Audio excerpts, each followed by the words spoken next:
Breastfeeding is known as one of the most effective ways to give newborns a strong start to life. However, according to the World Health Organization, only 40% of children are being exclusively breastfed. Here to talk about the benefits of breastfeeding is nurse and lactation consultant Leanne Rzepa. Thanks so much, Leanne, for coming in this morning. You're welcome. Thanks for having me. It is World Breastfeeding Week. Tell us what that's all about, first of all. Sure. So every August, WABA, which stands for the World Alliance for Breastfeeding Action, holds World Breastfeeding Week, which promotes breastfeeding as a global health initiative.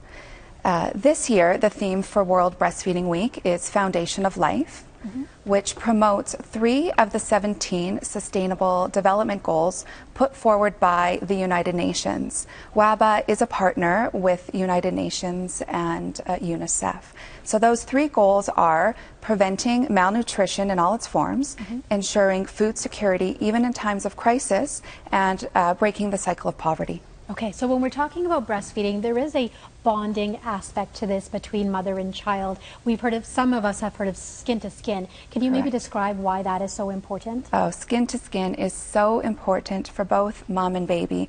It promotes bonding and it promotes confidence. And we call this space here the habitat. This is where a baby is meant to be. And there have been many studies done that show when a baby is kept skin to skin on mom's chest, all their systems are kept better in check, meaning more stable heart rate, more stable respiratory rate, more stable glucose level, and it just promotes bonding and breastfeeding in a much more natural way.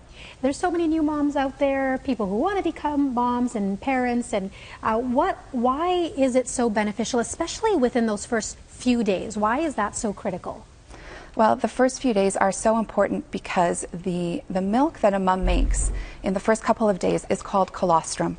And that colostrum is packed full of so many nutrients and antibodies. We actually call that nature's first immunization.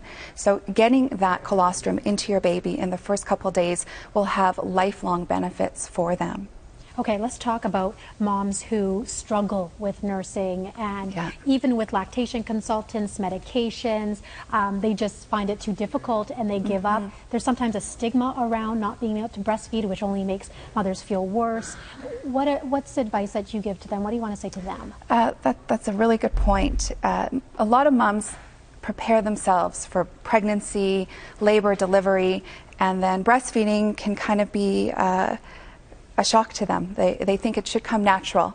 And for a lot of moms, when that doesn't happen, there is a lot of shame and guilt attached with that. But that's why I have a job, because a lot of moms do struggle.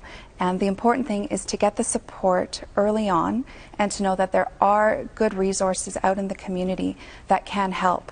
Because a mom is learning, but also baby's learning. And it takes time for both mom and baby to learn together. And it's a reminder of those resources available for women. What are they? So there are lactation consultants that work in the public health system. There are lactation consultants that work in physician-run clinics. And then there are lactation consultants like myself who provide private in-home support for breastfeeding moms. So there's an opportunity there to try and see if this works for you. World Breastfeeding Week, learning about all the benefits of breastfeeding. Thank you so much, Leanne, for coming in and telling us all about it. Thank you for having me. And you can learn more by visiting nourishingconsulting.net.